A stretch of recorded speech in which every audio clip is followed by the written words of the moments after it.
Ah, la guerre, c'est l'héroïsme, les médailles, la camaraderie, le retour bien mérité à la vie civile une fois le conflit terminé. Rien n'est terminé. Rien. Oui, c'est pourquoi? C'est vous qui m'avez appelé, pas moi. J'ai appelé personne, moi, je suis juste là pour présenter un manga. J'ai fait ce qu'il fallait pour gagner, mais on n'a pas voulu nous laisser gagner. Gagner le YouTube Manga Game? Ça va pas se faire comme ça, hein. Ils m'ont traité de toutes les saloperies, ils m'ont appelé le boucher. Ah non, là ils exagèrent quand même. C'est pas parce qu'on parle pas de Dragon Ball Super qu'il faut se faire insulter. Qui sont-ils pour me faire des reproches, hein? Bah, tout le monde n'a pas forcément envie de regarder des vidéos qui parlent de mangas méconnus. Ils nous jugent, ça fait qu'ils parlent. Oui, bah, faut s'y faire, hein. On ne peut pas plaire à tout le monde, hein. C'est comme ça. Pour vous. Bon, on va peut-être lancer l'épisode, là. Générique.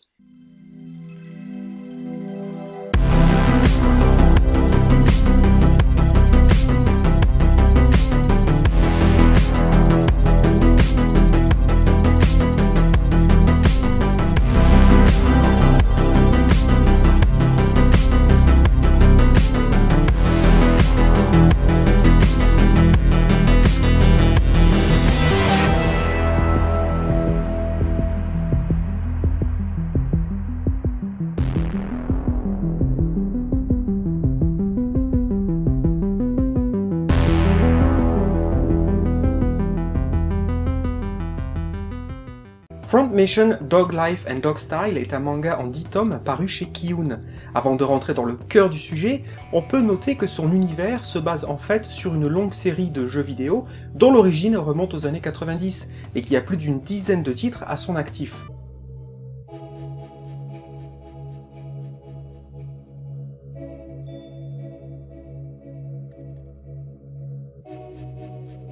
Oui bon, dans le manga il y a quand même un peu plus d'action que là-dedans quoi.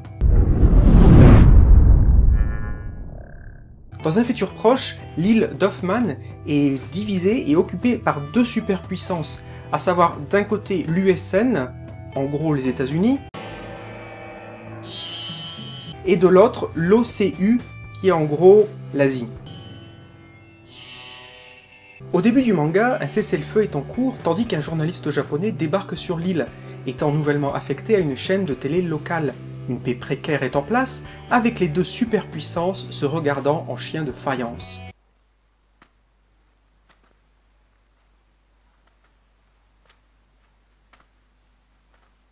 Mais rapidement les tensions montent, jusqu'à ce qu'un tir de missile déclenche une guerre ouverte sans retenue aucune.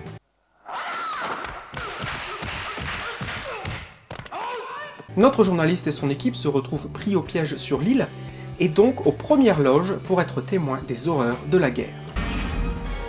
Ce retournement de situation va faire apparaître chez certains personnages des nouveaux traits de caractère, comme par exemple chez le photographe Kenichi, qui va afficher une certaine fascination morbide pour les ravages de la guerre, au point de devenir obsédé par le fait d'obtenir des clichés de plus en plus sanglants. Passé ce point de départ, au cours des 10 tomes, on rencontrera beaucoup d'autres personnages, car le manga va proposer plusieurs histoires, focalisées sur différents acteurs du récit, aussi bien des civils que des militaires des deux camps. Mais une chose est sûre, ici, il n'est pas question de peindre un tableau héroïque de la guerre.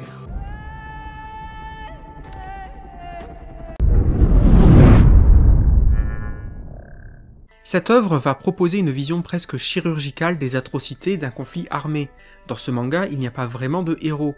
Tous les personnages, civils comme militaires, seront touchés et frappés sans pitié par cette guerre. L'œuvre semble vouloir montrer que la guerre ne peut pas avoir de côté positif, qu'importent les motivations de ses acteurs. Morts par centaines, désespoir des survivants, drogue et prostitution forcée, manipulation des politiques et des médias, rien ne sera épargné à ces personnages pris dans l'engrenage du conflit. Le fait d'avoir dans ce contexte plusieurs histoires qui trouvent toutes une conclusion, plutôt qu'une histoire unique qui s'étendrait sur les 10 tomes, multiplie ainsi les points de vue sur la situation globale et apporte alors une richesse à l'ensemble. On est toujours curieux de découvrir quel protagoniste sera au cœur de l'histoire suivante, ce qui permet à la narration de ne pas s'essouffler. Le réalisme est mis à l'honneur, malgré le contexte d'anticipation et l'aspect futuriste des différentes machines de guerre, particulièrement les Panzer, ces exosquelettes géants pilotés par des soldats. D'ailleurs, un des attraits majeurs du manga réside dans toutes les illustrations du mécanique, qui proposent une clarté, un souci du détail et une lisibilité très poussée. Il en va de même pour les nombreuses scènes d'action et de combat qui restent toujours très claires et qui ne perdront ainsi pas le lecteur. Le manga nous laissera de fortes impressions au travers de certains de ses personnages, comme par exemple le photographe Kenichi, qui deviendra récurrent au fil des autres histoires et dont le rôle prendra de l'ampleur. Véritable fantôme du champ de bataille, il parviendra à s'infiltrer au cœur du conflit.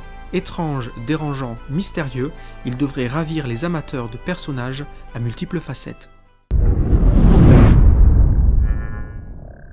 En conclusion, ce manga dépeint la guerre dans toute son horreur et tente d'aborder diverses facettes de ce thème. Il offrira une lecture au rythme mené tambour battant, ainsi qu'une galerie de personnages écorchés vifs. Entre l'humanité de certains qui trouveront tant bien que mal de l'espoir dans ce chaos et des atrocités en tout genre, l'œuvre ne devrait laisser personne indifférent. Un manga pour les amateurs de récits guerriers, de mechas et de réflexions autour des conséquences psychologiques des conflits armés.